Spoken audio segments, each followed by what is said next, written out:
Halo Sobat Dunia Seribu Besar, semoga Sobat selalu diberi kesehatan, panjang umur, dan rizki yang melimpah, amin. Sebelum masuk ke alur ceritanya, jangan lupa dukung channel ini ya dengan klik subscribe, like, komen, dan share, terima kasih. Mari kita lanjutkan perjalanan, Li Qiye. Hubungan dengan binatang buas adalah satu hal, tetapi Guru Du juga sama bingungnya mengenai sikap dan tingkah laku Li Qiye. Ketika dia menghadapi godaan tertentu, dia memilih pilihan yang berbeda dari yang lain. Dia masih seorang kultivator valet markis dan harus tahu pentingnya bergabung dengan sekte besar untuk prestasi hukum yang lebih baik. Menjadi murid pertama dari salah satunya berarti melambung ke langit. Mereka yang berasal dari keluarga sederhana tentu akan menukar buah-buah itu pada kesempatan ini. Akan jauh lebih baik dibandingkan tinggal di sini sebagai penebang kayu. Jadi, orang-orang seharusnya lebih fokus pada hal ini daripada masalah binatang buas. Kalau dipikir-pikir lagi, karakter moralnya patut dikagumi, seorang pria sejati yang berbudi luhur dan teguh di jalannya. Guru Du tidak dapat menahan rasa kagumnya terhadap pria itu dan bahkan berpikir untuk merekrutnya ke dualitas. Tentu saja, ini tidak ada hubungannya dengan kemampuan Li Qiye untuk meraih buah permata ajaib atau persahabatannya dengan para binatang buas. Ini bukan untuk keuntungan pribadi, dia hanya menghargai pilihan pria itu. Semua orang tahu bahwa mereka hidup di dunia yang kejam. Jarang sekali melihat orang yang melawan aturan. Saya tidak percaya bangsawan muda Li dan binatang buas di sini benar-benar bertetangga, kata Yang Ling kepada salah satu temannya. Dia pernah mengatakan hal ini kepada mereka sebelumnya, tetapi mereka mengabaikannya, karena mengira dia hanya melebih-lebihkan. Namun, hal ini tidak berlaku lagi. Itu pasti karakternya. Siapapun yang tumbuh di sini mungkin tidak akan dicintai dengan cara yang sama. Dia memikirkannya dan menambahkan, sungguh luar biasa bahwa dia tidak menukar harta karun binatang buas untuk keuntungannya sendiri. Dia mengagumi pilihannya sepenuh hati karena dia tidak akan mampu melakukannya. Karakter, lebih seperti orang bodoh. Zhang Changyu menjadi cemburu dan penuh amarah, menurutku ada yang salah dengan otaknya. Kematian dini tidak bisa dihindari bagi orang seperti dia. Omong kosong. Yang Ling menjadi marah dan memarahinya, jangan merendahkan seseorang karena kamu tidak bisa melakukan hal yang sama. Itu akan menggambarkan dirimu sendiri dengan buruk. Zhang Changyu juga marah, tetapi tidak berani berdebat dengan Yang Ling. Dia menutup mulutnya dan mengarahkan kemarahannya pada Li Qiye. Saya tidak begitu yakin. Saya pikir memang bodoh baginya untuk tidak bergabung dengan sekte dalam memperdagangkan buah-buahnya. Seorang murid yang lebih tua berkata, itu adalah kesempatan yang sangat berharga, sulit untuk bangkit tampaknya. Perbedaan antara murid pertama dan penebang kayu sangat jelas. Selain itu, akan diberikan lebih banyak ruang untuk menjadi eksistensi luar biasa yang dapat melakukan tugas-tugas menakjubkan.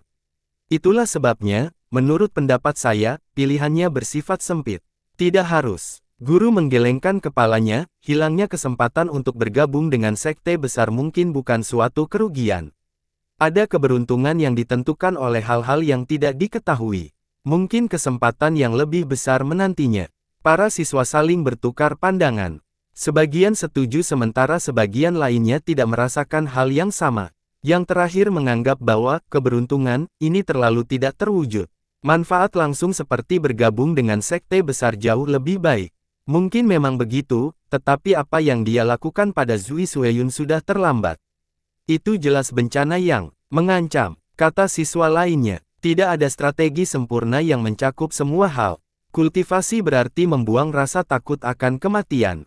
Jika seseorang selalu memikirkan untung ruginya, itu akan menyebabkan stagnasi.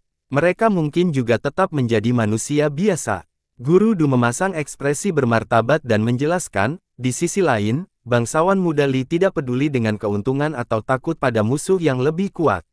Ini seharusnya menjadi pola pikir seorang petualang. Itu akan memungkinkanmu untuk melangkah lebih jauh. Para siswa berdoa setelah mendengar ini. Guru Du menatap murid-muridnya dan melanjutkan, banyak sekte dan kultivator telah ada dalam sejarah, sama halnya dengan prestasi hukum yang tak terkalahkan dan para jenius yang tak tertandingi. Namun, sangat sedikit yang benar-benar mencapai puncak untuk berkumpulnya alam. Apakah penyiar mereka yang menjadi penguasa Dao melakukannya karena mereka memiliki bakat terbaik dan hukum prestasi terbaik? Tatapan matanya menjadi dalam setelah mengatakan ini. Lalu bagaimana dengan kelompokmu? Duality Academy memiliki banyak jasa hukum yang memungkinkan kalian semua mengaksesnya. Tanyakan pada dirimu sendiri, apakah kamu dapat melampaui mereka sebelum kamu dan menjadi penguasa Dao? Tanyanya. Para siswa tidak menjawab. Jadi mereka tidak kalah dengan yang lain, oleh karena itu mereka masuk ke akademis. Selain itu, akademi tersebut adalah nomor 1 di selatan. Bahkan, mungkin salah satu yang terbaik di seluruh 8 desoles dalam hal hukum dan pedoman prestasi. Apakah mereka akan mampu mencapai puncak jika keadaannya mendukung? Mereka tidak berani menjawab. Cita-cita terbesar sebagian orang adalah menjadi penguasa benteng. Alam yang tak terkalahkan, terlalu jauh untuk dijangkau. Biasanya, hal terpenting untuk menjadi penguasa Dao adalah hati Dao. Guru Anda akhirnya menyimpulkan. Beberapa siswa pernah mendengar hal ini dari guru lain atau senior di klan mereka sendiri. Namun, mereka menganggapnya terlalu tidak nyata. Guru, apa maksudmu? Tanya seorang saudara perempuan. Dia menjelaskan dengan perlahan, orang-orang punya definisi yang berbeda, tapi menurutku, bangsawan muda Li yang tidak peduli dengan keuntungan atau takut pada yang kuat adalah tipe hati Dao. Dia melihat ke arah kelompok itu dan melanjutkan, kalian mungkin berpikir apa yang dia lakukan benar-benar bodoh. Namun, haruskah kalian melakukan hal yang sama? Bakat dan pelatihan kalian mungkin lebih tinggi, tetapi saya khawatir ada kemungkinan dia akan mencapai lebih banyak hal di masa depan. Banyak siswa yang tidak percaya akan hal ini. Mereka memiliki latar belakang bergengsi dan bakat luar biasa selain menggunakan prestasi hukum tingkat tinggi. Bagaimana mungkin seorang penebang kayu bisa melampaui mereka? Li Qiye belum mengembangkan apapun yang berharga, dia tidak lebih dari seorang penebang kayu di pegunungan Myriad Beast, seberapa kuat dia nantinya. Seorang siswa keberatan, hukum jasa tertinggi tidak ada artinya. Jangan lupakan ungkapan yang ditinggalkan oleh leluhur kita, Dao datang secara alami. Guru Du menjawab, para siswa gemetar karena bangga. Leluhur mereka adalah seorang tokoh terkenal, Duality Master. Mereka mendengar tentang eksploitasi dan kisah-kisahnya di usia muda. Dia bukan seorang penguasa Dao, tetapi masih lebih hebat dari itu. Tidak ada yang berani menentang Guru Du. Dalam sejarah, dualitas memiliki posisi yang unik sehingga ajarannya dihormati. Faktanya, bahkan para penguasa jalan pun tak akan berani menantangnya, terutama para junior ini.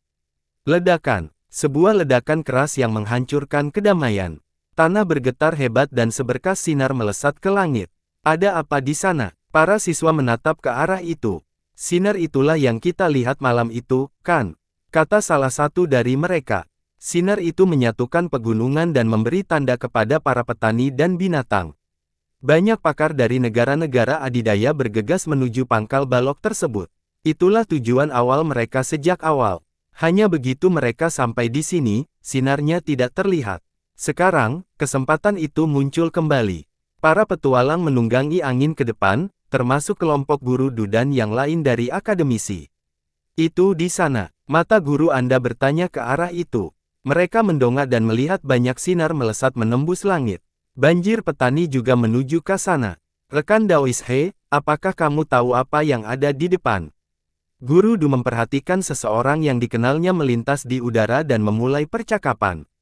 Rekan Daois Du, pakar itu berhenti dan menjawab, sebuah harta karun tertinggi dari afinitas Buddha telah muncul, saya tidak begitu yakin. Ini hanya informasi dari kakak senior saya. Saya akan melanjutkannya sekarang. Kemudian dia melanjutkan perjalanannya. Setiap orang yang mendengar tentang harta karun Buddha ini berlomba-lomba untuk menjadi yang pertama sampai di sana. Harta karun Buddha yang agung. Mata guru Anda sedikit bergerak. Disebut demikian berarti artefak ini pasti sangat menakjubkan. Ini karena ada banyak harta karun Buddha di tanah suci. Para murid di belakangnya tampak penuh harap setelah mendengar ini. Bagi para pembudidaya di alam ini, memiliki harta karun seperti ini memiliki arti penting. Guru, kita buru-buru ke sana. Mereka tidak sabar untuk melihat apa yang disebut harta karun Buddha tertinggi ini. Tentu saja, perolehannya akan lebih baik. Akademi tersebut merupakan keberadaan yang relatif istimewa di Tanah Suci. Akademi tersebut tidak melarang siswa untuk membudidayakan agama Buddha maupun menyebarkan doktrin ini secara aktif. Secara keseluruhan, akademi tersebut mengizinkan siswa untuk melakukan apa yang mereka inginkan. Semua seni dan Tao diterima. Oleh karena itu, para siswa tidak terlalu menginginkan harta karun Buddha dan hukum jasa. Meski demikian, mereka juga tidak akan menolak salah satu dari level ini. Kalian ingin mencobanya? Guru Du melirik mereka dan berkata, belum lagi para ahli dari seluruh dunia, kalian bahkan tidak bisa mengalahkan para senior kalian. Kegembiraan berubah menjadi senyum masam bagi para siswa setelah mendengar ini. Kelompok ini merupakan kelompok termuda saat ini di akademis dan juga terlemah. Mereka tentu tidak dapat bersaing dengan para senior yang telah berlatih di sana selama beberapa tahun atau bahkan puluhan tahun. Kami hanya ingin memperluas wawasan, tidak ada yang lain. Seorang siswa menjawab dengan ragu-ragu. Mereka secara alami memahami keterbatasan mereka. Oleh karena itu, tujuan mereka ke sini adalah untuk bertamasya dan menambah pengetahuan.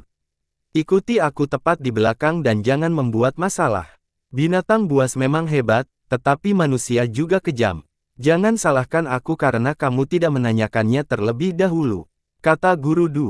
Ia cukup berpengalaman untuk mengetahui bahaya dunia, tidak seperti burung-burung muda ini. Ya, para siswa bersorak setelah mendapat izin dari guru mereka. Ticdu mendesah dan memimpin kelompoknya menuju sumber sinar. Selama perjalanan mereka melihat banyak petualang terbang di atas mereka tanpa menyembunyikan apapun. Aura yang dahsyat mengumumkan udara seperti badai yang dahsyat. Tentu saja, orang-orang yang kurang terbuka ini jelas kuat dan memiliki latar belakang yang kuat. Itulah mengapa mereka dapat bepergian dengan cara ini. Mereka juga mendengar ledakan keras dari pasukan berkuda yang menggila udara. Niat membunuh dan kehadiran yang tangguh dalam pertempuran dapat dengan mudah dirasakan. Hasilnya, mereka merasakan kulit kepala mereka menjadi geli. Penjaga perbatasan juga ada di sini. Seorang siswa terkejut, apakah itu berarti Yang Mulia telah memerintahkan pasukan untuk datang mengambil harta karun itu? Situasi politik di Tanah Suci itu rumit. Meskipun dinasti Vajra berkuasa, ada banyak negara dan sekte yang tidak berada di bawah kekuasaannya. Itulah sebabnya sebagian orang tidak menyukai dinasti itu yang memperluas pasukan mereka ke seluruh wilayah. Pasukan yang menjaga perbatasan ini adalah salah satunya. Terlalu rumit bagi kalian semua untuk mengerti sekarang, lebih baik tidak berkomentar, kata Guru Du dengan acuh tak acuh. Meskipun ini bukan peringatan, para siswa tetap tutup mulut mengenai topik ini. Tentu saja, Duality Academy tidak perlu mencontoh dinasti Vajra. Akan tetapi, sebagian besar siswanya berasal dari divisi metropolitan, yang berarti mereka adalah bangsawan. Para senior dan leluhur mereka telah bekerja untuk Vajra, jadi lebih baik menahan diri untuk tidak membicarakannya. Mereka menyadari adanya persaingan politik yang sedang berlangsung. Cahaya itu menghilang sebelum mereka sampai di sana. Hal ini tidak terlalu memengaruhi karena terlalu banyak orang yang menuju ke daerah itu. Begitu mereka mendekat, mereka melihat orang-orang di puncak dan pepohonan. Kekuatan juga melayang di udara. Tempat itu penuh sesak seperti jalan raya. Puluhan ribu petani hadir, namun, mereka juga terkontaminasi oleh bau darah yang tidak sedap. Baunya yang pekat membuat orang ingin muntah. Sungai-sungai di bawahnya tidak lagi berair jernih, hanya darah, daging, dan isi perut. Kelompok itu tidak mendekat dan memilih untuk tetap berada di puncak untuk menilai situasi. Kenyataannya, banyak siswa dari Duality yang tiba di sini sebelum mereka dan berkemah di puncak ini. Mereka lebih tua dan lebih kuat dari kelompok yang Ling dan juga memiliki guru bersama mereka. Bagaimana situasinya? Seorang siswa bertanya setelah menyelesaikan pendakian. Seorang siswa yang lebih tua menggelengkan kepalanya, tidak seorang pun bisa masuk ke lembah itu. Yang Ling dan yang lainnya mengikuti di dekatnya. Mereka melihat sebuah lembah dengan kuil-kuil yang terbengkalai di dalamnya, tidak ada satu pun yang utuh. Kuil-kuil itu sudah rusak parah, beberapa kuil hanya memiliki dinding yang tersisa. Lokasi yang diperuntukkan bagi umat Buddha ini telah lama luput dari perhatian di pegunungan ini. Kenapa aku belum pernah melihat tempat ini sebelumnya? Guru Du terkejut. Itu disegel dengan teknik Buddha tingkat tinggi. Guru lainnya menjelaskan, saya tidak tahu siapa yang melubangi segel itu. Coba lihat. Guru Du melihat satu puncak di atas lembah dengan lubang yang rusak. Rune masih mengambang di sana. Para petani luar sepenuhnya tertarik pada sesuatu yang ada di lembah. Area yang luas itu hanya memiliki satu pintu masuk. Pintu masuk lainnya telah ditutup oleh kekuatan yang dahsyat. Titik masuk ini adalah lubang yang rusak di puncak dengan serangkaian anak tangga yang mengarah ke bawah. Di sebelah kanan dan kiri jalan setapak ini terdapat banyak patung Buddha. Patung-patung itu sudah ada di sana entah sudah berapa tahun dan tertutup lumut. Kuil-kuil di dalamnya mengalami kerusakan yang tidak dapat diperbaiki, kecuali beberapa. Misalnya, kuil terbesar hampir tidak dapat dikenali. Namun, satu aula di dalamnya tetap utuh. Karena ada bagian tertentu yang rusak, mereka yang menunggu di luar dapat melihat ke dalam aula. Mereka melihat rak-rak yang terbuat dari kayu cendana yang berharga berisi harta karun dan kitab suci. Barang-barang ini masih berkilau setelah bertahun-tahun. Gulungan-gulungan itu, khususnya, sangat ajaib. Ketika angin bertiup melewati halaman-halamannya, lautan rune akan muncul bersama dengan himne-himne yang menakjubkan. Fenomena ini menunjukkan bahwa kitab suci itu adalah kitab suci tingkat atas. Bahkan para biksu tinggi dari kuil naga surgawi pun akan tergoda. Harta karun tersebut juga memiliki denyutan luar biasa yang tampaknya membuka portal yang dapat mengarahkan orang lain menuju keselamatan. Namun, yang paling menarik perhatian adalah panggung batu di bagian tengah. Panggung itu terbuat dari balok-balok batu yang cukup kasar. Namun, setelah disusun dengan cara ini, panggungnya tampak alami, tidak sederhana. Di atas panggung ini ada sebuah telur, seukuran mangkuk. Cangkangnya berwarna emas, seolah terbuat dari emas. Cangkangnya tidak mengilap dan halus. Ada banyak benjolan, tanda perjuangan selama pembentukannya. Rune aneh yang menutupi benda itu, kacau namun terbentuk secara alami. Beberapa orang mungkin menganggap rune itu sebagai cangkang telur yang sebenarnya. Telur emas ini juga menyerap cahaya Buddha dari harta karun dan kitab suci di rak. Tak ada cahaya yang bisa lolos dari telur emas ini. Proses penyerapan akan membuat rune berkedip dan sedikit bergerak. Kemudian diikuti dengan nyanyian ribuan Buddha yang menyembah telur ini. Semua ini membuat nilainya jelas. Orang-orang tidak dapat menahan diri untuk tidak meneteskan air liur saat menatapnya. Telur apakah ini? Baik yang datang lebih awal maupun yang datang kemudian tidak tahu. Bahkan para leluhur yang berpengetahuan luas pun tidak pernah mendengar atau melihat telur seperti itu. Guru, apakah Anda tahu telur apa itu? Seorang siswa dari Duality bertanya. Guru Du dan yang lainnya saling melirik. Guru yang dimaksud menggelengkan kepalanya, saya belum pernah melihatnya, tidak ada catatan yang berhubungan dengannya juga. Binatang apa yang berbaring di tubuh orang itu? Teman Yang Ling memperhatikan seekor binatang purba yang berantakan. Pada awalnya kelompok itu hanya fokus pada telur dan tidak memperhatikan binatang itu. Bentuknya seperti naga tanpa tanduk dengan beberapa perbedaan. Sisiknya memiliki cahaya biru dan ditutupi diagram misterius. Bentuknya seperti lukisan pemandangan. Binatang itu mengenakan mahkota dengan ciri-ciri feminin. Makhluk itu jelas berjenis kelamin perempuan. Kadang-kadang ia membuka mulut untuk menghisap dan melepaskan energi kekacauan. Ia tampak sedang mengandung telur. Itu adalah Raja Naga Dunia dalam mitos. Dia lebih kuat dari kera dikromatik. Guru Du berkata dengan serius. Lebih kuat daripada keras. Yang Ling berkata dengan cepat, kera sudah menjadi binatang surgawi tingkat tinggi.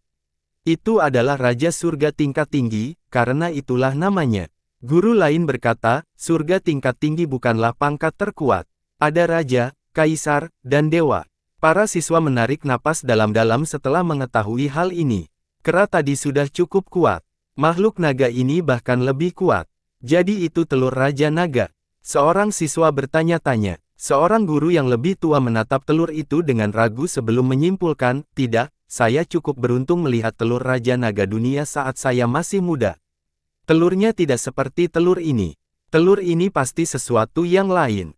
Raja Naga itu dengan senang hati mencoba mengeraminya, itu pasti kaisar surga tingkat tinggi lainnya. Mungkin tingkat dewa, kata seorang guru lagi. Telur tingkat dewa, aku belum pernah melihat sebelumnya. Guru tua itu berkata, itu adalah binatang purba kekacauan yang mampu melawan penguasa Dao, tidak banyak yang seperti itu dalam sejarah. Tidak hanya itu, telur ini mungkin memiliki hubungan erat dengan agama Buddha. Guru Du menambahkan setelah melihat bagaimana telur itu menangkap cahaya Buddha. Sulit untuk mengatakannya, jika memang begitu, itu akan menyebabkan bencana. Guru yang lebih tua itu mendongak dan berkata, aku ingin tahu apakah orang tuaku akan mampu menahan diri. Para murid tidak menyadari apapun, tidak seperti para guru yang kuat. Guru tersebut menyadari banyak leluhur yang bersembunyi di atas awan. Mereka punya berbagai alasan untuk tidak muncul. Gemuruh. Sementara itu, pertempuran sengit terjadi di luar pintu masuk lembah. Suatu pasukan pembudidaya yang kuat tengah bertempur melawan binatang buas yang berantakan untuk menerobos pintu masuk. Binatang purba itu juga memiliki banyak kelompok yang dipimpin oleh binatang tingkat surga. Beberapa di antara mereka sebenarnya berada pada tingkat yang tinggi. Mereka tampaknya berpatroli dan melindungi lembah ini. Dilihat dari situasi saat ini, mereka tidak ada di sini pada awalnya dan baru saja datang.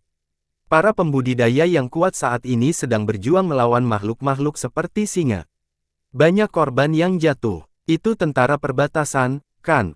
Seorang siswa menjadi terkejut. Sayangnya, pasukan perkasa ini berada di ambang kekalahan. Raja singa gila itu meraung marah dan membuka mulutnya, menelan 1000 pasukan dalam sekejap mata. Ledakan. Komandan hanya bertahan dengan satu kali hantuman. Korbannya terus-menerus memuntahkan darah. Sang komandan tidak dapat melarikan diri sebelum dikepung oleh gerombolan binatang buas lainnya dan diterkam hingga berkeping-keping. Pasukan perbatasan hancur menjadi debu dalam sekejap, tidak ada satupun prajurit yang selamat dari gerombolan binatang buas. Komandan mereka mengalami nasib yang sama. Beberapa kelompok lainnya diserang dalam waktu singkat. Mereka bahkan tidak berhasil mendekati pintu masuk sebelum dijebak oleh binatang buas. Lebih dari 1000 pembudidaya mematikan. Kelompok-kelompok ini berasal dari kekuatan besar dan memiliki leluhur di tingkat sakral. Ini masih jauh dari cukup. Para siswa dari Duality akhirnya menyadari alasan terjadinya pembantaian dan bau darah tadi. Mereka sangat kuat. Semua pembudidaya menggigil ketakutan setelah melihat pembantaian itu. Kelompok-kelompok sebelumnya sungguh mengesankan, terutama para penjaga perbatasan. Mereka sudah berlatih dalam pertempuran tetapi tidak bertahan lama. Siapa sebenarnya yang bisa masuk ke sana? Seorang siswa murid. Bukankah kakak senior pertama ada di sini? Kata yang lain. Kau benar, mungkin dia bisa mencobanya. Yang pertama menjadi bersemangat dan melihat sekeliling. Mereka sedang membicarakan tentang si jenius terbaik di akademis, Dugulan. Dia mungkin yang terkuat di sana, setidaknya di antara para siswa. Tidak ada gunanya. Seorang guru yang datang lebih awal menggelengkan kepalanya dan berkata, siswa Lan berhasil lolos dari binatang buas tetapi masih tidak bisa menembus pertahanan kuat di dalam. Dia tidak bisa. Untuk siswa yang waspada, jika Dugulan tidak bisa, tidak ada siswa lain yang punya kesempatan. Bahkan para guru pun akan dianggap mustahil. Xiao Lan gagal. Guru Du terkejut dan menatap lembah, apa maksudmu di sana? Apakah kamu melihat anak tangga seperti itu? Patung-patung di sebelah kiri dan kanan terlalu kuat. Murid Lan terdorong mundur oleh patung-patung itu.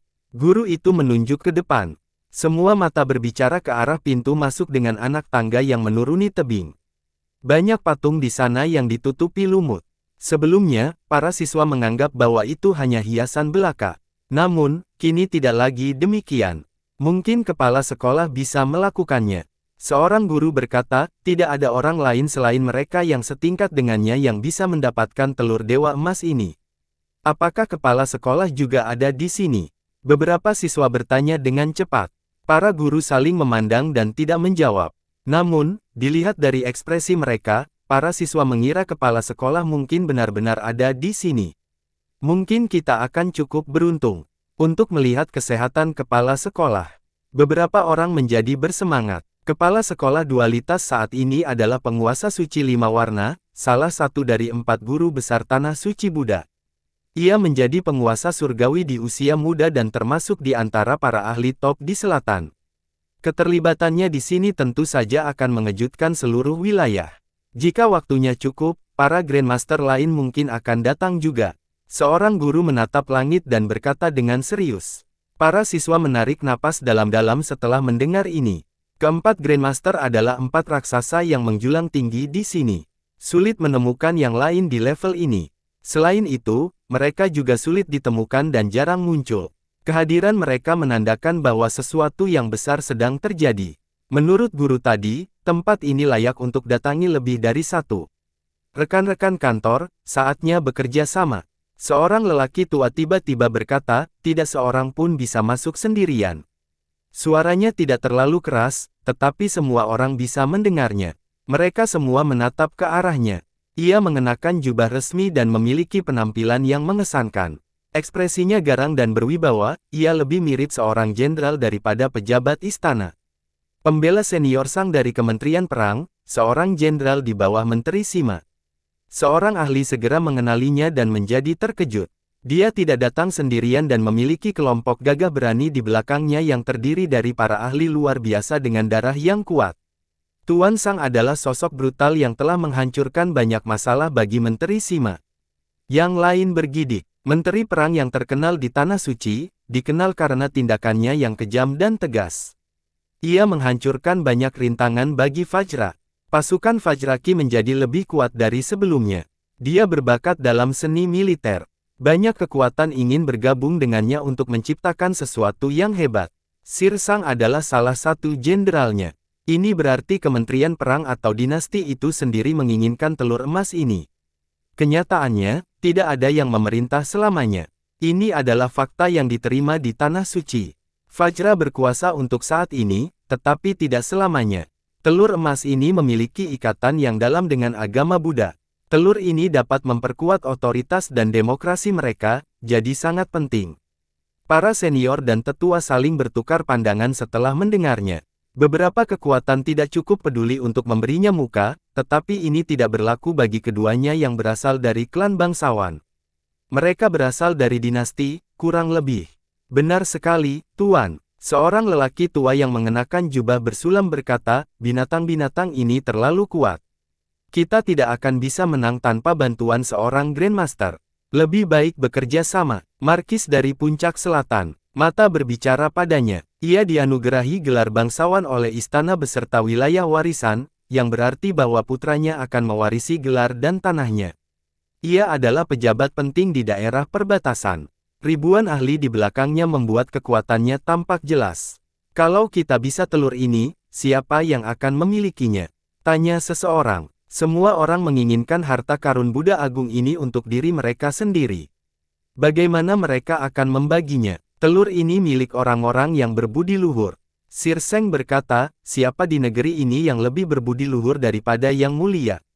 Jadi, saat kami mendapatkannya, kami akan memberikannya sebagai upeti. Tuan Sang berkata dengan nada tidak serius. Orang-orang saling bertukar pandangan setelah mendengar ini. Aku tidak tahu apakah kultivasinya telah meningkat, tetapi kemampuan menjilatnya pasti telah meningkat. Seorang tetua yang sangat misterius dan berbicara di antara kelompoknya. Para leluhur yang berkuasa merasakan hal yang sama tetapi tidak mengomentari hal ini. Vajra saat ini sedang berkuasa, tetapi kekuatannya tidak sepenuhnya kuat. Para leluhur dari 5 divisi Buddha Emperor Plato tidak terlalu mempermasalahkannya. Mereka tentu saja tidak akan mempersembahkan telur itu kepada raja. Percakapan terhenti sejenak hingga terdengar nyanyian Buddha Amitabha. Orang-orang menatap ke depan dan melihat seorang biksu berdiri di pintu masuk lembah.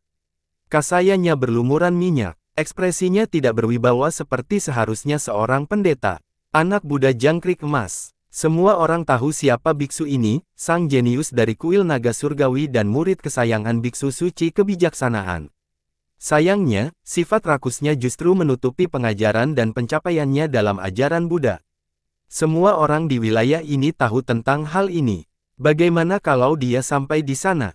Tidak seorang pun melihat beberapa saat yang lalu karena mereka fokus pada percakapan antara Sir Sang dan Markis Puncak Selatan. Dia benar-benar berhasil melewati binatang buas. Kerumunan menjadi terkejut. Puluhan ribu binatang berpatroli tepat di luar lembah. Bahkan air pun tidak bisa masuk. Banyak pembudidaya yang mencoba namun gagal. Sebagian besar malah menjadi santapan binatang buas. Dengan demikian, keberhasilan biksu itu mengejutkan semua orang. Golden Cicada sesuai dengan ketenarannya, dia pasti memiliki beberapa kemampuan yang menantang surga. Seorang leluhur tidak dapat menahan diri untuk tidak memuji. Biksu muda ini memenuhi syarat untuk melawan murid baru. Seorang guru mengangguk setuju. Dia benar-benar seperti itu. Beberapa siswa tidak mempercayainya. Meskipun orang-orang tahu bahwa ia adalah seorang jenius dan biksu yang hebat, kebanyakan tidak memahami dengan baik kekuatan yang sebenarnya. Mereka hanya fokus pada citranya yang rakus. Bagaimana mungkin murid biksu suci kebijaksanaan bisa lemah? Tanya Guru Du. Ini memang benar. Biksu suci kebijaksanaan berada pada level yang sama dengan penguasa suci 5 warna, tidak mungkin biksu itu lemah. Bisa dimengerti kalau dia bisa melawan Dugulan. Sementara itu, Golden Cicada memasang ekspresi serius sambil berdiri di pintu masuk, sama sekali tidak menunjukkan tanda-tanda kepuasan diri. Amitabha, Buddha yang penuh belas kasih. Dia memegang kedua telapak tangannya dan berkata dengan penuh hormat sebelum melangkah pertama menaiki tangga. Berdengung, anak tangga di bawahnya menyala saat disentuh. Cahaya Buddha muncul dan merayakan anak-anak tangga lainnya beserta puluhan patung. Para penonton dapat melihat bahwa patung-patung itu sebenarnya tidak bergerak. Namun, ada ilusi bahwa mereka membuka mata dan menundukkan kepala untuk melihat biksu tersebut. Itu sedang terjadi, mari kita lihat seberapa mampu biksu muda ini. Seorang guru berkata dengan penuh semangat dalam suaranya. Berdengung, Golden Cicada juga mulai bersinar. Kasaya berminyaknya memiliki rune Buddha di permukaannya. Pergerakan rune tersebut membuka kitab suci, aktivasi ini menciptakan penghalang. Amitabha, dia melangkah maju dengan penuh hormat menuju lembah. Berhenti, semua patung meraung bersamaan, mirip dengan Buddha Agung yang mengalahkan kejahatan. Bagi pendengar, ketakutan setengah mati, merasa tertekan karena tekanan. Mereka hanya meraung dan berteriak untuk menghentikan biksu tersebut alih-alih menyerangnya secara langsung. Gemuruh, gelombang nyanyian Buddha menghantamnya tanpa ampun. Namun, rune Kasaya berfungsi sebagai kekuatan lautan. Rune tersebut membangun dinding di tubuhnya untuk menghentikan serangan Sonic. Sayangnya, dia masih gemetar di dalam. Semua orang tahu bahwa ia mengalami pukulan yang menyakitkan. Saat dia melangkah lebih jauh, suara gemuruh itu semakin kuat. Ledakan, terlihat retakan di antara penghalang rahasia yang tebal itu. Klang, klak, klak, dia mengeluarkan mangkuk Buddha miliknya dan mulai memukulnya. Dengan setiap pukulan, mangkuk itu mengeluarkan cahaya terang. Di dalam cahaya itu ada patung Buddha suci. Mereka mulai memberontak dengan cara yang sama. Berbagai gelombang sonik mulai saling menghancurkan. Gemuruh. Kekuatan yang tersisa menyebabkan seluruh lembah berguncang. Para pembudidaya yang lemah tidak dapat menahan kebisingan itu dan harus melarikan diri. Akibatnya, sebagian besar menjadi pucat. Gelombang sonik ini tidak ditujukan kepada mereka namun tetap saja tidak tertahankan. Di sisi lain, Golden Cicada menghadapi beban penuh. Kebanyakan orang yang berada pada posisi tersebut akan mengalami pendarahan darah. Dia tidak mengecewakan tuannya. Seorang leluhur tidak memujinya. Para siswa duality mendapatkan pandangan baru tentang kekuatan, tidak heran mengapa guru mereka mengatakan bahwa dia bisa melawan kakak perempuan mereka. Golden Cicada berhasil mencapai setengah poin. Kasayanya tampak basah oleh keringat. Kedua kubu tidak menggunakan teknik apapun dari awal hingga akhir. Namun, kompetisi ini sangat berbahaya. Satu kesalahan saja bisa berakibat kematian. Biksu yang sedang bertarung tampaknya mulai goyah pada titik ini. Sudah berakhir, biksu muda itu masih belum bisa melakukannya. Seorang guru dengan mata serangkaian obor menyimpulkan. Ledakan, dia tidak berhasil mencapai tanda 2/3 sebelum kalah oleh patung-patung itu. Detik berikutnya, dia menggunakan kecepatan yang tak tertandingi untuk mundur. Sayangnya, ia terlambat setengah langkah. Sebuah gelombang dahsyat menghantamnya dan membuatnya terlempar ke belakang sambil memuntahkan darah. Meskipun demikian, ia memanfaatkan momentum itu untuk kembali ke pintu masuk. Ia tidak repot-repot menyembunyikan darah dari mulutnya sebelum menghilang dari pandangan. Binatang buas itu tidak dapat tiba tepat waktu. Kegagalan. Banyak biksu menggelengkan kepala setelah melihat biksu yang terluka. Tentu saja ada yang merasa lega karena pendeta itu tidak berhasil mendapatkan telur emas. Sepertinya kita harus bekerja sama. Dulu aku mengira binatang buas itu, tapi baru terpikir bagaimana cara masuk ke lembah. Kalau tidak, jangan pikirkan telur emas itu. Pembela senior Sang mengingatkan semua orang. Meskipun beberapa orang tidak ingin bekerja sama dengan Vajra, mereka sebenarnya masuk akal. Bekerja sendiri tidaklah memungkinkan. Saya setuju. Hanya binatang buas saja yang tidak dapat dikalahkan saat sendirian. Markis Puncak Selatan mendukung. Sebagian besar setuju dengan Sang Markis mengenai kesulitan melewati binatang buas ini. Mereka tidak memiliki sarana untuk melewatinya seperti anak Buddha jangkrik emas. Jika saja bangsawan muda Li ada di sini, dia pasti bisa pergi ke sana tanpa kehilangan sehelai rambutnya pun, tidak peduli berapa banyak binatang buas yang ada di sana. Yang Ling tidak bisa menahan diri untuk tidak memikirkan Li Qiye dan bergumam. Meskipun dia pendiam, pembela senior itu memiliki pendengaran yang tajam. Dia segera berbalik dan bertanya padanya, siapa bangsawan muda Li? Apa kemampuannya? Yang Ling tidak menyangka orang lain akan mendengarnya. Dia harus menjawab, Tuan muda Li adalah penebang kayu di pegunungan Myriad Beast. Dia hidup damai bersama semua binatang buas purba yang kacau di sini. Tuan Sang tidak terlalu peduli setelah mendengar bahwa orang itu hanyalah seorang penebang kayu. Itu sama sekali tidak berguna baginya. Hanya seorang penebang kayu, katanya. Namun, penebang kayu itu jahat sekali. Seseorang yang pernah melihat Li Qiye sebelumnya berkata, bahkan seorang kera dikromatik pun bersikap ramah kepadanya dan memberinya buah permata ajaib yang berharga. Sungguh tak terduga, kera dikromatik. Sir Sang segera mengubah nada bicaranya dan bertanya kepada pembudidaya ini, sudah sekarang. Benar, mengapa kita berbohong? Petani itu menjadi kesal dan berkata, bukan hanya aku yang melihatnya, orang lain yang ada di sini juga melihatnya. Dia meminta kera itu memberinya buah dan dia pun melakukannya. Para pendengar terkejut karena mereka tidak melihat secara langsung.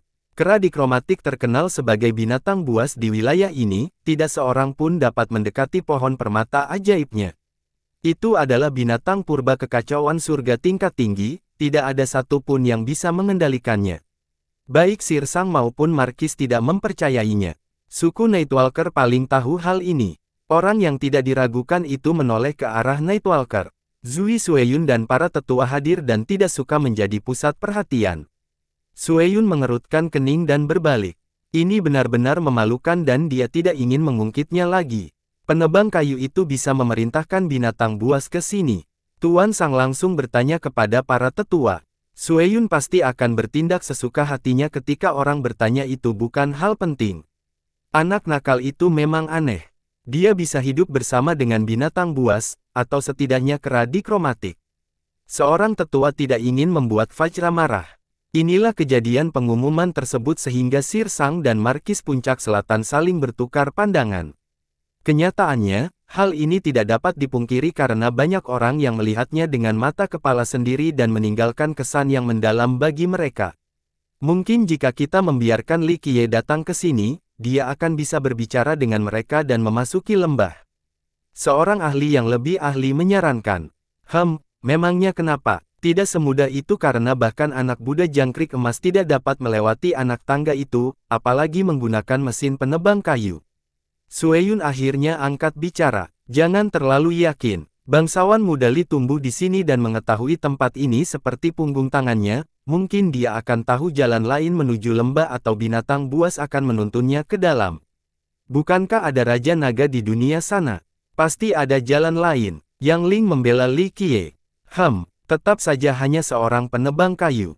Sueyun hanya misterius. Di mana dia tinggal? Tuan Sang sudah memutuskan dan bertanya pada Yang Ling. Kuil kau di? Yang Ling menjawab dengan ragu sebelum menyadari bahwa ini dapat menyebabkan masalah bagi Li Qiye. Dia segera berhenti. Di mana tepatnya lokasinya? Mata Sir Sang menyipit, tampak sangat galak. Pembela senior, perhatikan kata-katamu. Kami adalah murid dualitas, bukan di bawah dinasti. Kami tidak berkewajiban untuk menjawab pertanyaanmu. Guru Anda melangkah maju. Ini berfungsi sebagai peringatan bagi Sir Sang dan sebagai pengingat bagi murid-muridnya. Orang-orang di kejauhan menjadi heboh setelah melihat potensi konflik antara dualitas dan Fajra. Fajra adalah matahari bagi generasi saat ini. Namun, dualitas telah ada selama bertahun-tahun, menyaksikan satu demi satu penguasa Dao. Ini adalah bukti kekuatannya, tidak perlu menjilat Fajra sehingga seorang guru di sana dapat berbicara kepada pembela senior dengan cara ini. Rekan Daois Du, kamu tidak bisa mengatakannya seperti itu. Sir Sang adalah seorang jenderal ganas yang telah membunuh banyak orang. Dia menjawab dengan tegas, ini berkaitan dengan fondasi tanah suci, itulah mengapa pemimpinnya saat ini, dinasti Fajra, terlibat. Telur emas tidak boleh jatuh ke tangan jahat. Semua orang harus bekerja sama dan berbagi tanggung jawab dengan Yang Mulia. Tentu saja, itu berlaku untuk pejabat Vajra, bukan anggota dualitas. Guru Du tidak memperlihatkan wajah apapun dan menjawab, itulah mengapa kamu harus berhenti menginterogasi murid-murid kami. Dia mungkin jelas tidak mengizinkan pembela senior untuk bertanya kepada Yang Ling. Duality Academy sekarang sudah cukup menarik.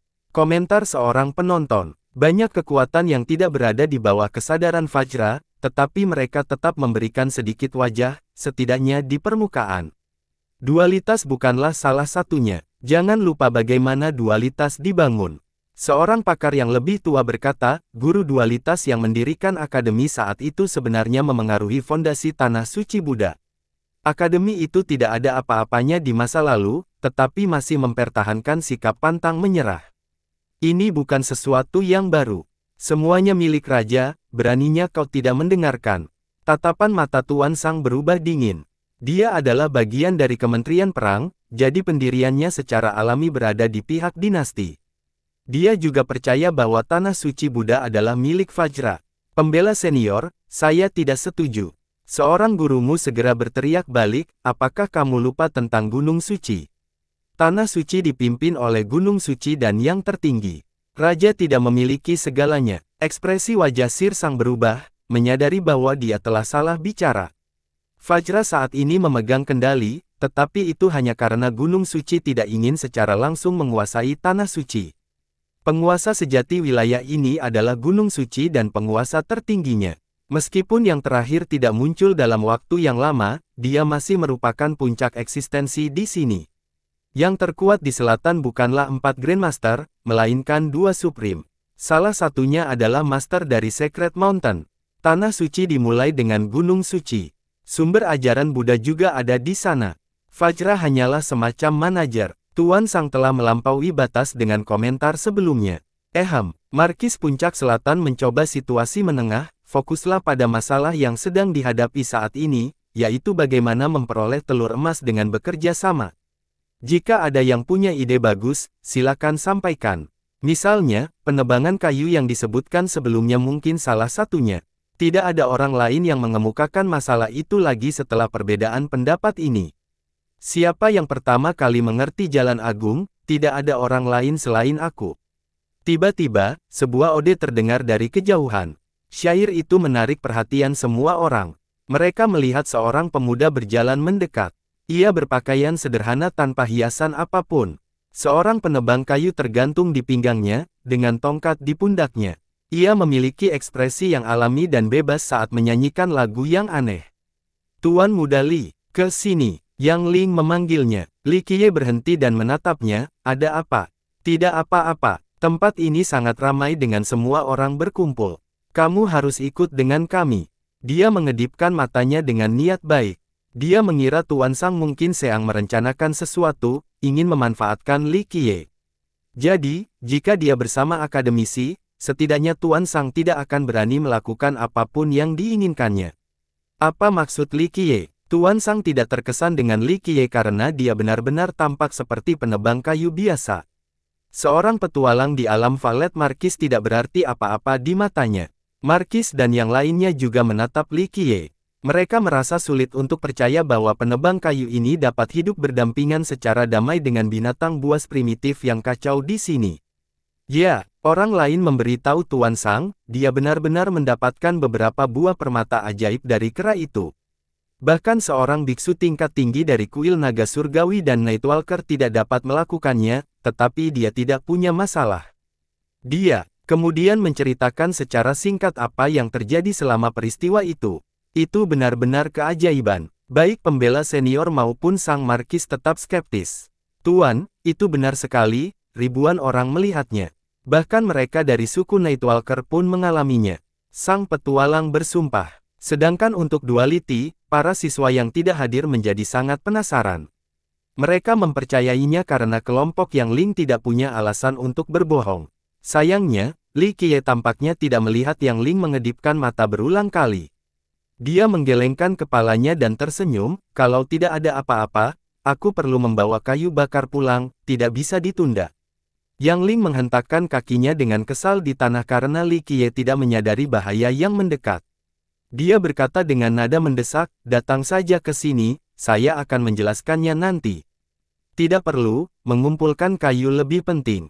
Li Qiye menggelengkan kepalanya dan menolak. Yang Ling merasa ingin memukul seseorang karena Li Qiye tidak bisa membedakan mana yang baik dan mana yang buruk. Dia bertanya-tanya apakah Li Qiye sudah sangat bodoh. Putri, biarkan saja dia mati jika dia memang menginginkannya. Zhang Changyu akan sangat senang melihat Li Qiye mati. Itu bukan urusanmu. Yang Ling takut melotot padanya. Zhang Changyu tidak pernah berani menentang Yang Ling jadi dia tutup mulut. Amarahnya sekali lagi ditujukan kepada Li Qiye. Guru Du memutuskan untuk turun ke tanah dan mendarat di depan Li Qiye. Kita bertemu lagi, Tuan Muda Li. Dia sendiri tidak berpura-pura suci, kelihatannya seram mungkin. Ada apa? Li Qiye tampaknya tidak tertarik pada guru yang ramah itu. Siapapun tidak akan menyukai ini. Bagaimanapun, Guru Du adalah seorang pria berstatus tinggi, setingkat dengan seorang tetua dari sekte besar. Dia juga sangat dihormati oleh para siswa di Duality, termasuk para jenius. Guru Du tampaknya tidak keberatan dan tersenyum, Tuan Muda Li, Akademi Dualitas selalu mencintai dan menghargai bakat seperti dirimu. Apakah kamu ingin bergabung dengan akademi kami untuk memajukan studimu? Para siswa dari Duality terkejut terlebih dahulu, kemudian diikuti oleh seluruh kerumunan. Meskipun Duality membuka pintunya untuk semua orang di dunia, persyaratan masuknya sangat ketat. Para siswa tersebut memiliki latar belakang yang luar biasa, bakat yang kuat, atau sesuatu yang cemerlang dalam diri mereka. Satu dari sekian banyak bukanlah suatu pernyataan yang berlebihan. Undangan seperti ini sangat jarang. Hanya orang lain yang meminta untuk bergabung dengan Duality, tidak pernah sebaliknya. Dualitas sudah cukup penuh perhitungan. Mereka mengundangnya untuk memonopoli buah-buahan. Seorang tetua menjadi tenang dan mencibir. Benar, pakar lain menepuk paha mereka dengan tanda setuju, mengira mereka tahu tujuan Dualitas. Mereka mulai mencibir akademisi. Guru Du tidak menghiraukan hal ini dan hanya fokus pada Li Qiye, bagaimana panggungnya, bangsawan muda. Li Qiye juga mengabaikan orang lain dan menatap gurunya. Dia tersenyum dan menggelengkan kepalanya, tidak ada gunanya pergi ke Duality untuk belajar lebih banyak, lebih nyaman menebang kayu di sini. Meskipun begitu, aku akan mengingat niat baikmu. Penolakan itu tentu saja tidak terduga bagi para siswa. Butuh usaha keras bagi mereka untuk bergabung, harus melewati banyak ujian. Saat ini, Li Qiye menolak kesempatan besar ini. Ini kesalahan. Yang Ling kembali menghentakkan kakinya dengan gayanya yang khas dan buru-buru berkata kepadanya, kau harus tahu bahwa bergabung dengan akademi kami jauh lebih baik daripada tinggal di sini. Itu akan menjamin masa depanmu yang hebat. Dia mengisyaratkan bahwa Bek Senior tidak akan bisa berbuat apa-apa jika dia bergabung dengan akademi mereka. Fajra, mungkin kuat tetapi ia tidak akan secara langsung menghadapi Dualitas, ia juga tidak akan melakukan apapun kepada murid di sana di depan umum. Aku lebih suka merenungkan saat ini. Li Qiye berbicara dengan tangan dan tersenyum. Bodoh, aku mencoba menyelamatkanmu, gumamnya kesal. Biarkan dia berjuang sendiri. Murid-murid lain malu karena guru mereka ditolak. Mereka punya kesan buruk terhadap seseorang yang tidak berambisi seperti itu. Jika Anda berubah pikiran, pintu kami selalu terbuka untuk Anda. Kami sangat menghargai orang-orang berbakat dan tidak akan mengecewakan Anda jika Anda mengunjungi kami. Guru Du memperhatikan dan berkata. Dia kemudian berhenti dan melirik ke arah markis dan pembela senior, entah sengaja atau tidak, lalu berkata, tentu saja, jika kalian punya masalah, kalian dipersilakan datang menemui kami. Kalian tahu di mana kami berada. Setelah itu, dia melayang kembali ke puncak. Kakak Du, apakah bocah ini pantas mendapatkan usahamu? Guru lain bertanya padanya. Ya, tatapan Guru Du begitu dalam saat menatap Li Qiye, saya belum pernah melihat seseorang dengan kepribadian dan karakter seperti itu sebelumnya. Itu saja sudah cukup untuk masuk ke akademi kami. Bakat itu tidak penting. Apa maksudmu? Seorang guru yang lebih tua menimpali. Tidak terpengaruh oleh godaan eksternal. Guru Anda menanggapi dengan serius. Seorang tetua dari sekte besar turun untuk berbicara kepada Li Qiye tepat setelah Guru Du. Teman muda, apakah kamu tertarik mempelajari hukum pidana yang tidak beraturan? Tetua itu tersenyum pada Li Qiye, di Shifting Cloud, kami memiliki teknik pencarian Zen 8 langkah. Teknik itu akan membuat Anda terbang bebas di udara, apakah Anda ingin melihatnya? Lalu dia mengeluarkan sebuah gulungan. Awan keluar dari gulungan itu, seakan-akan ingin mengangkat Li Qiye. Pencarian Zen 8 langkah. Li Qiye tersenyum sambil melihat gulungan itu. Selama kamu siap bergabung dengan Shifting Cloud dan menjadi murid baruku, kamu dapat mulai mempelajarinya sekarang juga. Ditambah lagi, kamu dapat mempelajari lebih banyak lagi di masa mendatang. Kamu akan memiliki awan tersembunyi di balik lengan bajumu dan akan memperoleh banyak kemampuan. Hukum jasa awan bergeser tidak semata-mata itu. Leluhur lain muncul di depan Li Qiye.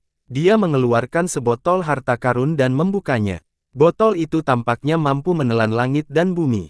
Dia berkata, ini adalah botol penyempurnaan sekte kami, pengadilan malam. Jika kamu bersedia menjadi murid pertama klan kerajaan kami, aku akan memberikan botol ini beserta teknik-teknik terbaik kami. Pengadilan malammu tidak cukup kuat. Seorang guru sekte melayang turun di depan Li Qiye dan berkata, teman muda, bergabunglah denganku sebagai murid pertamaku. Kau akan bertanggung jawab atas 3.000 saudara laki-laki dan saudara perempuan seperguruan, wilayah yang terdiri dari 8.000 juta juga. Kawan muda, bergabunglah dengan klan kami dan aku akan membiarkanmu menikahi putriku. Banyak sekte dan kerajaan mencoba merekrut Li Qiye dalam waktu singkat. Mereka memahami kebenaran setelah mendengar cerita tentang kera dikromatik. Budidaya dan bakatnya yang biasa-biasa saja tidak menjadi masalah, sama halnya dengan dirinya sebagai penebang kayu. Hanya aksesnya terhadap buah permata ajaib itu saja sudah tak ternilai harganya. Para leluhur dan pemimpin sekte ini tidak bermaksud memberikan hal-hal yang baik di awal untuk memancingnya masuk ke sekte mereka. Janji-janji di masa depan bisa berubah nanti, tidak ada yang lebih penting daripada mengajaknya masuk sekarang juga. Sayangnya, aku tidak tertarik dengan semua barangmu. Li Qiye berbicara tangannya dan berkata, hukum jasa dan peran murid pertama. Aku lebih suka menjadi penebang kayu yang bebas. Bagaimana dengan harta? Harta itu tidak ada apa-apanya dibandingkan dengan penebang kayuku. Dia menepuk kapak yang tergantung di pinggangnya. Semua orang terdiam. Mereka menganggapnya seolah-olah dia adalah orang jahat dan mengira mereka salah dengar. Syarat dan janjinya sungguh luar biasa. Ia bisa saja menjadi murid pertama dari sekte besar atau kepala klan kerajaan. Orang lain bermimpi berada di posisi itu, terutama mereka yang berasal dari latar belakang rendah. Kerja keras saja tidak cukup untuk mencapai semua itu. Sayangnya, Li Qiye menolak semua ini. Mereka mengira hanya orang bodoh yang akan melakukan itu, tetapi Li Qiye tidak terlihat seperti orang bodoh. Apa kau yakin? Aku jamin kau akan menjadi markis jika kau bergabung denganku di masa depan. Seorang leluhur bertanya untuk konfirmasi. Tentu saja, aku bebas melakukan apa yang aku inginkan di sini, tidak peduli apakah aku menjadi murid pertama atau penerusnya. Li Qiye terkekeh. Leluhur itu tidak bisa berkata apa-apa lagi, dia mengira Li Qiye hanyalah seorang lelaki yang tidak punya ambisi. Lihat, guru Anda memberitahu teman-temannya karena mereka juga menonton. Para guru merasa ini aneh. Ini adalah pertama kalinya mereka bertemu dengan orang aneh seperti Li Qiye. Dia menarik, tidak heran mengapa Anda mencoba merekrutnya, Saudara Du. Jawab seorang guru, saya juga tertarik. Seorang guru yang lebih tua tersenyum, jika dia bergabung dengan akademi kami, saya akan menginginkannya. Anda akan memiliki pesaing. Para siswa merasa heran, meskipun mereka memiliki latar belakang bergengsi, mereka pasti sudah tergiur dengan tawaran-tawaran sebelumnya. Beberapa dari mereka ingin berlari ke arah Li Qiye dan menamparnya, menyuruhnya untuk menerima tawaran itu. Yang lain ingin membelah kepalanya untuk melihat ke dalam, untuk melihat apakah ada yang salah dengannya. Itu satu-satunya penjelasan. Benar-benar bodoh, menyia-nyiakan kesempatan yang diberikan Tuhan. Salah satu dari mereka berkata dengan nada tidak suka. Bayangkan ingin menjadi penebang kayu alih-alih murid utama. Yang lain merasa iri. Orang bodoh seperti dia tidak lebih dari seorang penebang kayu yang tidak punya mimpi, tidak ada yang bisa memperbaiki kayu yang sudah lapuk. Zhang Changyu berkata dingin dengan nada meremehkan. Tentu saja, dia merasa sangat iri dan berharap bisa berada di posisi Li Qiye. Tidak ada satu orang pun yang benar-benar bebas di dunia ini. Pembela senior Sang dan Markis Puncak Selatan akhirnya bergabung. Kamu adalah warga Fajra dan harus patuh. Tuan Sang menoleh ke arah Li Qiye. Apa itu Fajra? Li Qiye bersikap seolah-olah dia belum pernah mendengar tentang dinasti itu. Kurang terbuka, teriak pejabat lainnya segera, dasar bocah kurang ajar, beraninya menantang kewenangan dinasti bisa dihukum mati. Klang, dia menghunus pedangnya dan cahaya terang melesat keluar. Tuan Seng, awasi anjingmu agar tidak terlalu menjulurkan kakinya. Guru Du angkat bicara, bersikaplah sopan dan ketahuilah bahwa Fajra tidak berada di atas gunung suci, tidak semua orang yang tinggal di tanah suci adalah warga Fajra, begitu pula dengan wilayah di sini. Semua mata tertuju pada Tuan Seng setelah mendengar ini. Pada kenyataannya dan sampai batas tertentu, kelima divisi itu sebenarnya setara. Keempat divisi lainnya di dataran tinggi Kaisar Buddha tidak perlu memberikan muka apapun kepada Fajra. Dia benar, seorang guru sekte lainnya mengangkat bicara, apakah kamu mengatakan bahwa kamu dapat memerintah kami dan bahwa kami harus patuh? Tuan Seng, Anda tidak dapat mewakili Fajra, bahkan Menteri Sima pun tidak berani melakukannya. Yang lain menambahkan, hanya Gunung Suci yang memiliki kedudukan di atas tanah suci.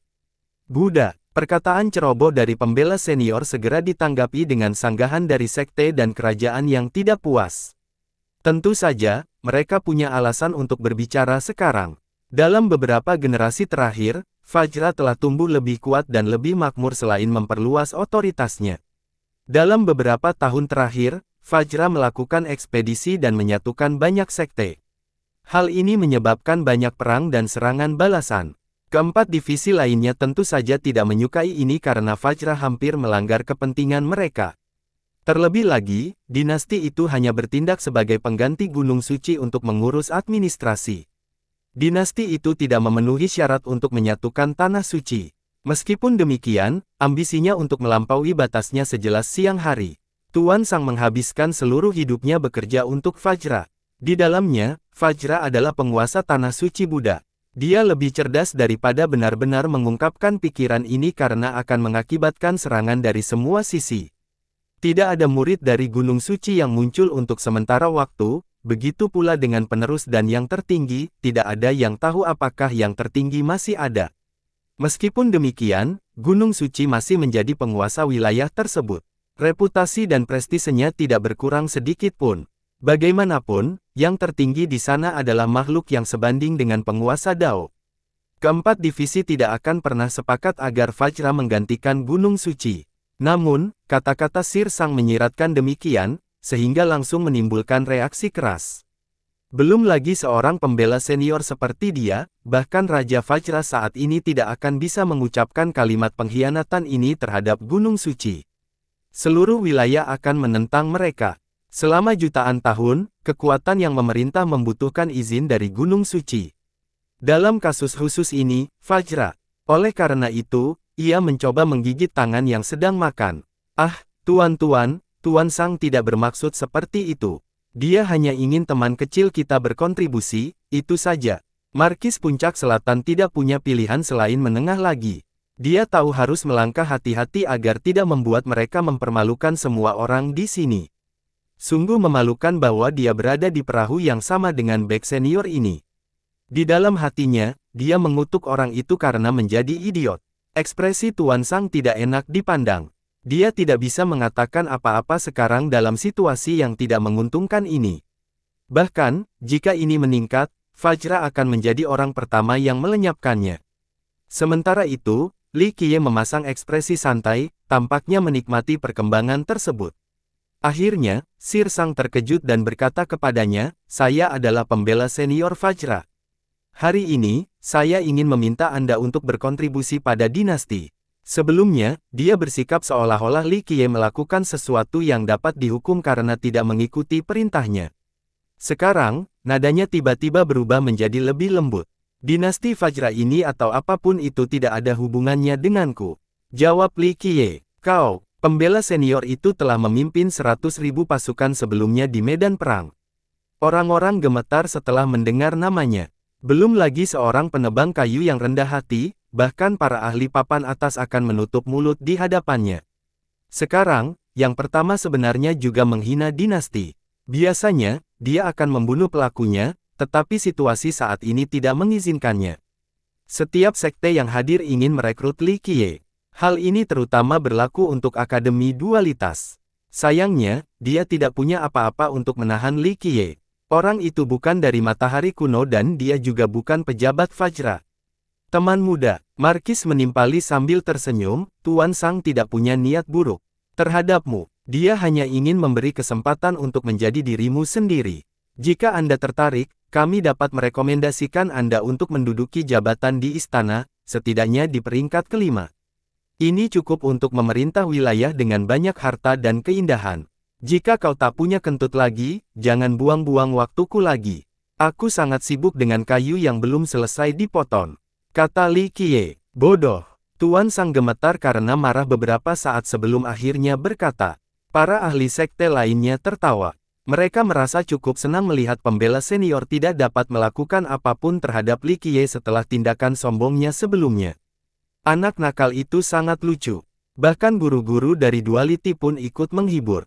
Sementara itu, para siswa masih menganggap pilihan Li Qiye tidak masuk akal. Mereka berpikir untuk menjadi pejabat Fajra di masa depan, mungkin berperan sebagai pembela senior. Di mana kamu akan mulai mengumpulkan lebih banyak?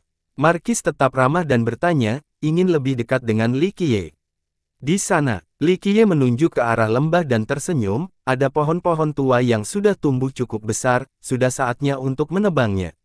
Semua orang tercengang. Memang ada beberapa pohon di lembah itu. Masalahnya, tempat itu adalah zona terlarang saat ini. Ketahui batas kemampuanmu. Zui Sueyun yang tadi diam akhirnya tercengang, apa kau tahu segel di sekitar lembah ini? Seorang penebang kayu sepertimu tidak bisa masuk. Li Qiye sendiri tidak mempermasalahkannya, memperlakukan pria itu seperti udara. Hal ini membuat Sueyun merasa seolah-olah dia baru saja gagal meninju dengan cara yang membeku. Kau bisa memasuki lembah, sahabat muda. Sang Markis menatap Li Qiye dengan tak percaya. Yang lain merasakan hal yang sama. Kenapa tidak? Li Qiye menjawab, tidak bisa. Ya, tentu saja. Jawab Sang Markis, ada kekuatan yang menghalangi kita. Benarkah? Aku tidak tahu. Li Qiye mengangkat bahu. Jadi jalan pintasnya. Kerumunan menjadi bersemangat setelah melihat jawaban acuh tak acuh Li Qiye. Mereka menganggapnya sebagai kepercayaan diri. Tidak mungkin. Binatang buas itu mungkin bisa menyelamatkannya, tetapi dia tidak akan bisa melewati anak tangganya. Zhang Changyu misterius. Tidak apa-apa, Tuan Muda Li sudah dewasa di sini, dia mungkin tahu cara lain. Yang Ling menatapnya sinis. Baik guru maupun siswa menaruh perhatian penuh pada titik ini. Bagaimana caramu masuk? Mata Sir Sang berbinar saat dia berteriak. Telinganya tampak membesar ketika setiap orang yang mencoba mendengarkan Li Qiye, ingin mengetahui pintu masuk alternatif. Li Qiye sendiri menarik perhatian semua orang. Beberapa orang bahkan mendekat untuk mendengarkan jawabannya, tidak ingin melewatkan sepatah kata pun. Lagi pula, mengetahui entry lainnya ini berarti berpotensi meraih telur suci emas dan mengubah lintasan masa depan mereka. Dengan berjalan, tentu saja. Bagaimana lagi, dengan merangkak. Li Qiye tersenyum pada Sang Markis. Para pendengar berdiri dengan garis-garis hitam di dahi mereka. Mereka saling bertukar pandangan, beberapa orang melampiaskan amarah mereka ke arah Li Qiye dengan amarah di mata mereka. Mereka merasa bahwa Li Qiye, seorang penebang kayu yang rendah hati, sedang mempermainkan mereka. Sang Markis berpikir bahwa dia akan bisa mendapatkan jawaban yang tepat dari Li Qiye, tidak menyangka akan mendapatkan jawaban seperti itu. Kau, pembela senior itu marah sambil berteriak, bocah, kau pasti sudah lelah hidup untuk main-main dengan kami. Dia sudah sangat marah tentang masalah ini jadi tentu saja ini tidak membantu. Li Qiye tersenyum padanya dan berkata, jadi kamu punya masalah dengan responku dan lebih suka merangkak. Tuan Sang, Tuan Muda Li tidak salah. Tentu saja seseorang harus berjalan untuk memasuki lembah itu, tetapi jika Anda memilih untuk merangkak, saya yakin tidak akan ada yang mengatakan apapun untuk menghormati pilihan Anda. Di puncaknya, Guru Du menepuk tangan dan tertawa, menjelaskan sambil menambahkan minyak ke dalam api. Sayangnya, Bek senior itu tidak bisa berbuat apa-apa selain memasang ekspresi jelek. Pria itu agresif dan melontarkan lengan bajunya dengan marah. Markis menarik napas dalam-dalam untuk menenangkan dirinya. Dia bertanya dengan serius, apakah kamu benar-benar bisa masuk seperti itu saja, teman muda? Tentu saja, tidak perlu melakukan ritual bersujud penuh atau apapun. Li Qiye menanggapi dengan acuh tak acuh. Tidak mungkin. Banyak orang di antara kerumunan yang menyesali. Ada banyak binatang buas yang menjaga kekacauan di luar lembah. Banyak ahli dan tetua telah terbunuh. Adapun anak Buddha jangkrik emas, ia berhasil menembus binatang buas tetapi tidak berhasil menembus pertahanan di dalamnya. Baik kultivasinya maupun pencapaian Budanya yang mengesankan, tetapi tidak cukup untuk menghadapi gelombang sonik dari patung-patung itu. Saat ini seorang penebang kayu berkata dia boleh pergi ke sana. Bagaimana mungkin ada yang mempercayai hal ini? Terlebih lagi, mereka dapat melihat bahwa dia hanyalah seorang valet markis. Kultivator seperti itu dapat ditemukan di mana-mana di tanah suci Buddha. Bahkan jika terjadi keajaiban yang membuat seseorang berhasil memasuki lembah, itu pasti bukan dia. Dia hanya membual. Para siswa tidak mempercayainya setelah melihat upaya yang gagal dan akibat berdarah sebelumnya. Sama sekali tidak mungkin. Zhang Changyu berkata, bahkan jika binatang buas diizinkan masuk, hanya satu raungan dari patung-patung itu sudah cukup untuk mengubahnya menjadi darah. Saya setuju. Mayoritas memiliki keyakinan ini. Namun, Yang Ling mempercayainya dan berkata, dia pasti punya metode setelah tumbuh di sini. Tidak ada gunanya, yang penting di sini adalah kekuatan. Jika seseorang dapat mengandalkan metode dan rencana untuk menang, tidak perlu berevolusi. Zhang Changyu misterius. Jadi, apakah kamu akan menyerah dan menerima kekalahan jika dia benar-benar bisa melakukannya? Yang Ling mengejek. Zhang Changyu tidak menjawab karena dia tidak akan pernah tunduk pada Li Qiye setelah orang itu membunuh tuannya dan mempermalukannya. Sementara itu, para guru berbicara di antara mereka sendiri. Guru yang lebih tua berkata, bagaimana layarnya? Dia tidak terlihat sedang membual. Beberapa guru menganggap bahwa Li Qiye adalah bakat yang layak dikembangkan. Namun, mereka tetap skeptis dan bersikap sopan dengan tidak mengungkapkan hal ini. Sulit sekali, tidak ada yang lebih baik daripada sebuah keajaiban, kata guru lainnya. Lihat saja, dilihat dari penampilannya, dia tidak berbohong atau menyombongkan diri. Ditambah lagi, mengingat karakternya, dia seharusnya tidak melakukan hal seperti itu, kata guru Du. Para guru berhenti berbicara dan menunggu hasilnya. Siapapun yang berani menyombongkan diri, aku khawatir kau tidak akan bisa membuktikannya nanti. Zui Sueyun tercengang, tetapi mengabaikannya lagi.